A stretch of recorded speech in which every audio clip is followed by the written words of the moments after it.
నెల్లూరుకు బాబు వైసీపీ నిరసనలు పంట చేలలో దొంగలు ఇలాంటి టాప్ 10 ఏపీ న్యూస్ ఇప్పుడు చూద్దాం. సీఎం చంద్రబాబు రేపు నెల్లూరు జిల్లాలో పర్యటించనున్నారు. కావలి మండలం తుమ్మలపెంటలో మత్స్యకారుల సేవలో కార్యక్రమాన్ని ప్రారంభించనున్నారు. వేట నిషేధ సమయంలో మత్స్యకారులకు 20,000 చొప్పున సాయం చేస్తోంది ప్రభుత్వం. రాష్ట్ర వ్యాప్తంగా 2,64,00,000 రూపాయల నిధుల్ని మత్స్యకారుల అకౌంట్స్ లో జమ చేయనున్నారు.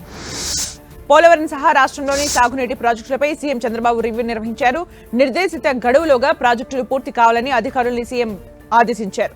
వాటర్ మేనేజ్మెంట్ లో సాగునీటి సంఘాలతో పాటు ప్రజల భాగస్వామ్యం కూడా తీసుకువచ్చేలా చర్యలు చేపట్టాలని సూచించారు. భూగర్భ జలాన్ని సద్వినియోగం చేసుకునేలా ప్రణాళికల్ని సిద్ధం చేయాలన్నారు.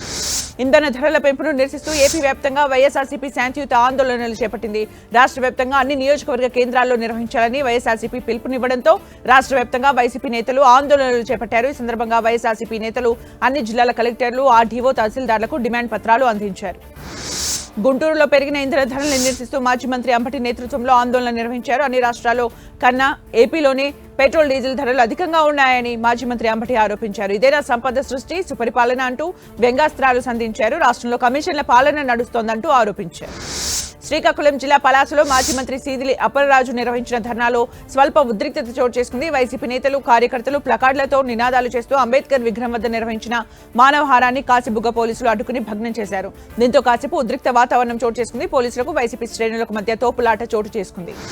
పశ్చిమ గోదావరి జిల్లా తాడేపల్లిగూడెం నియోజకవర్గంలో కేంద్ర మంత్రి శ్రీనివాస్ వర్మ పర్యటించారు. ప్రధాని మోదీ పొదుపు మంత్రం పిలుపులో భాగంగా ఎలక్ట్రికల్ వాహనంపై పర్యటించారు. ఎలక్ట్రిక్ వాహనంపైనే తిరుగుతూ పలు అభివృద్ధి పనులకు ప్రారంభోత్సవాలు చేశారు. గుంటూరు జిల్లా మామిళ్లపల్లి వెళుతున్న జోగి రమేష్ ను పోలీసులు అడ్డుకోవడంతో కాసేపు టెన్షన్ వాతావరణం చోటు చేసుకుంది. తెనాలిలో కార్లను అడ్డుకుని కార్ల అనుచరులు పోలీస్ స్టేషన్ కు తరలించారు. ఈ క్రమంలో పోలీసుల తీరుపై జోగి రమేష్ ఫైర్ అయ్యారు. ఆయన అదుపులోకి తీసుకున్నారు. సత్యసాయి జిల్లా కలెక్టర్ పలువురికి ఆదర్శంగా నిలిచారు. ఇంధన పొదుపులో భాగంగా సాధారణ పౌరుల క్యాంప్ కార్యాలయం నుంచి ఈ బ్యాగ్ పై విధులకు హాజరయ్యారు. ఇంధన పొదుపును ప్రతి ఒక్కరూ బాధ్యతగా భావించాలని కలెక్టర్ శ్యాంప్రసాద్ పిలుపునిచ్చారు. అవసరం లేని చోట నీరు, కరెంటు పొదుపు కూడా పాటించాలన్నారు. కర్నూలు జిల్లా మంత్రాలయం మండలం సుగురు గ్రామంలో దొంగలు బీభత్సం సృష్టించారు. రైతులు పండించిన పంటల లక్ష్యంగా చోరీలకు పాల్పడుతున్నారు. గత కొద్ది రోజులుగా ఎండబెట్టిన మిర్చి పంటను రాత్రి వేళల్లో చోరీ చేస్తూ రైతులకు కంటి నిండా నిద్ర లేకుండా చేస్తున్నారు. కష్టపడి పండించిన పంటను దొంగతనం చేస్తున్నారని రైతులు ఆవేదన వ్యక్తం చేస్తున్నారు.